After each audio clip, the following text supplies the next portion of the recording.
कांग्रेस ने भारत को बर्बाद करने के लिए अनेक काम किए, लेकिन उसमें से एक काम उन्होंने 2012 में भी किया था। 2012 में कांग्रेस की सरकार ने बांग्लादेश की सरकार से नॉन लीथल ट्रीटी किया।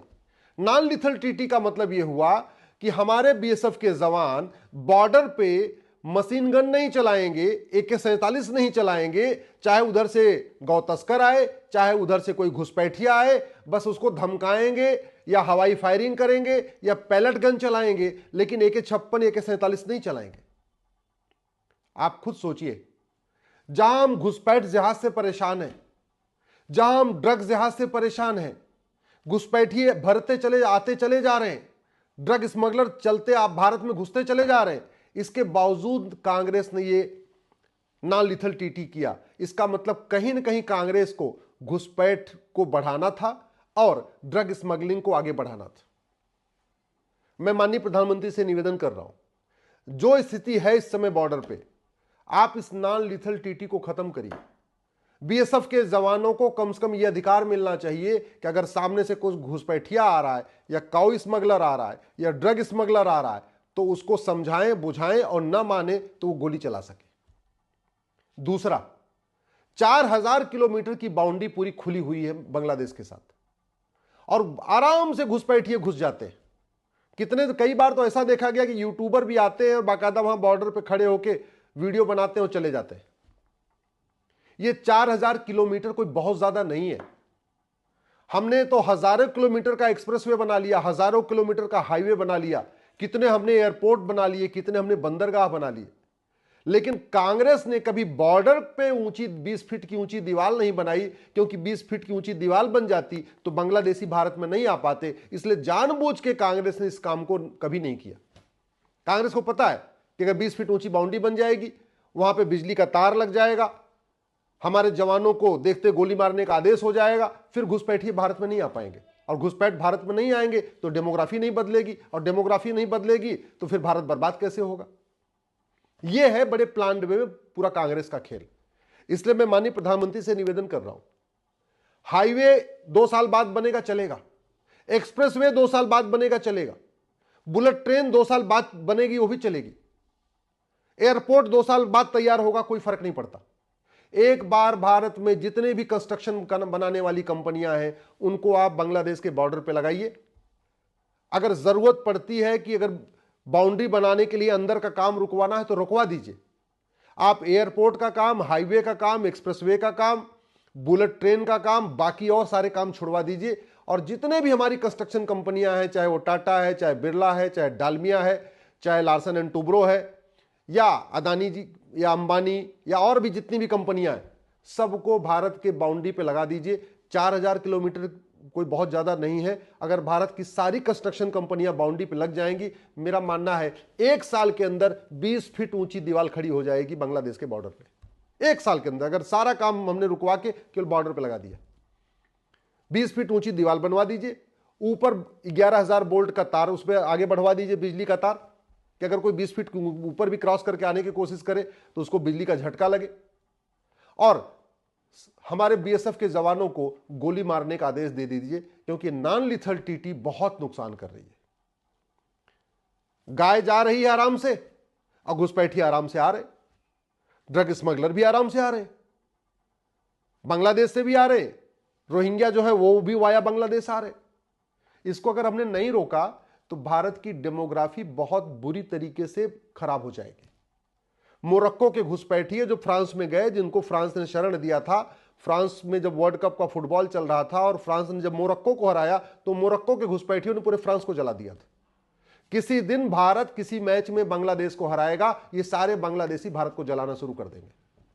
जिस दिन भारत 10-20 साल के बाद यही होगा, किसी मैच में, क्रिकेट के मैच में या और किसी मैच में जब भारत बांग्लादेश को हराएगा, ये बांग्लादेशी भारत में आगजनी शुरू करेंगे। और जब भारत हारेगा बांग्लादेश से तो ये पटाखे भी चलाएंगे। ये पहले कई बार हो चुका है कि भारत पाकिस्तान से हारता है तो जहां समुदाय विशेष है वहां पटाखे चलाए जाते हैं, वहां जश्न मनाया जाता है। अभी तो पाकिस्तान से हारने पे जश्न मनाया जाता है, 10 साल के बाद बांग्लादेश से हारने पे भी जश्न मनाया जाएगा यहां पे। इसलिए मैं हाथ जोड़ के निवेदन कर रहा हूं और सारे पॉलिटिकल पार्टियों से आग्रह कर रहा हूं, सभी मैं मुख्यमंत्रियों से आग्रह कर रहा हूं, इस पे गंभीरता के साथ सोचे। पहले देश को सुरक्षित करें। जब जहां मकान बनाते हैं अगर वहां पे डिस्प्यूट होता है, प्लॉट डिस्प्यूट होता है या अवैध कब्जे का डर होता है, तो हम मकान बाद में बनाते हैं, पहले हम बाउंड्री बना लेते हैं फिर मकान बनाते हैं। शहरों में भी यही होता है, मकान बाद में बनता रहता है। पहला हम क्या करते हैं, जैसे हमारा जहां जमीन होती है खरीदते हैं पहले उसकी बाउंड्री बनवा लेते हैं जिससे दूसरा कोई उस पर कब्जा न कर सके। चीन की तरफ से घुसपैठ की संभावना कम है क्योंकि वहां हिमालय खड़ा हुआ है। पाकिस्तान से भी घुसपैठ करने में थोड़ी दिक्कत है क्योंकि वहां पे भी नदियां हैं और हिमालय है।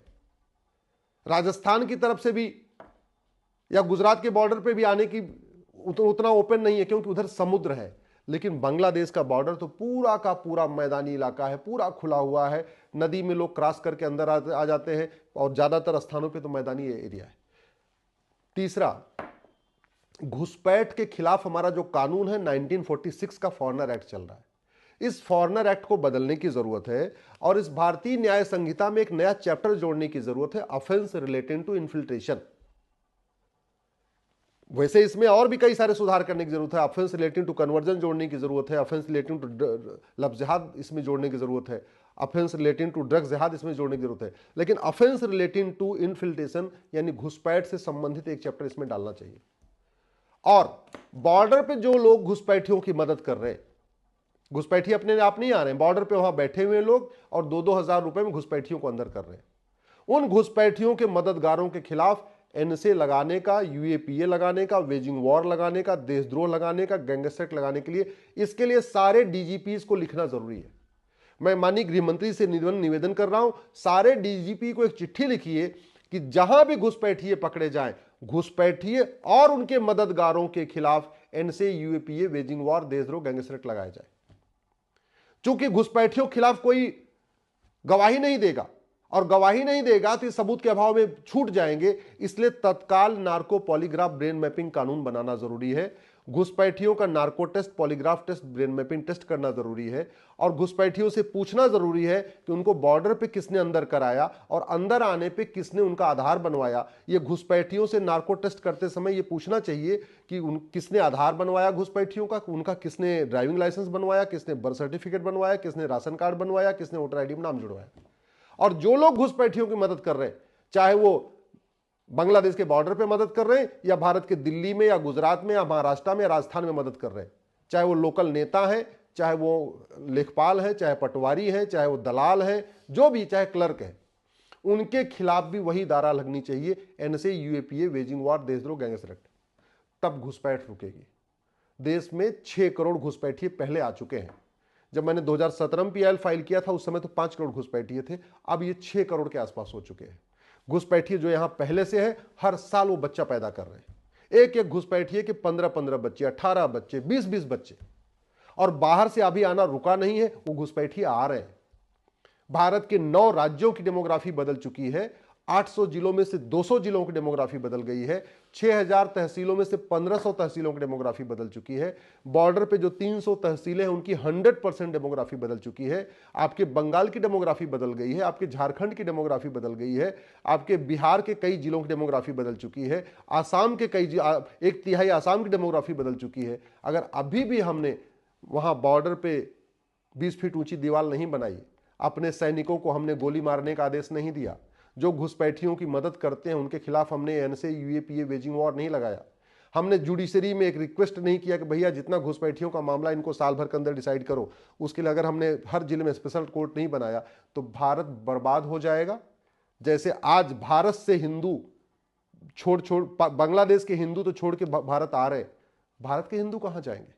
पाकिस्तान के हिंदू पलायन किए तो भारत आ गए, अफगानिस्तान से हिंदू भागे तो भारत आ गए, मालदीव से हिंदू भागे तो भारत आ गए, बांग्लादेश के हिंदू भाग के भारत आ रहे, कश्मीर से भागे तो दिल्ली आ गए, बाकी दिल्ली वाले कहां जाएंगे?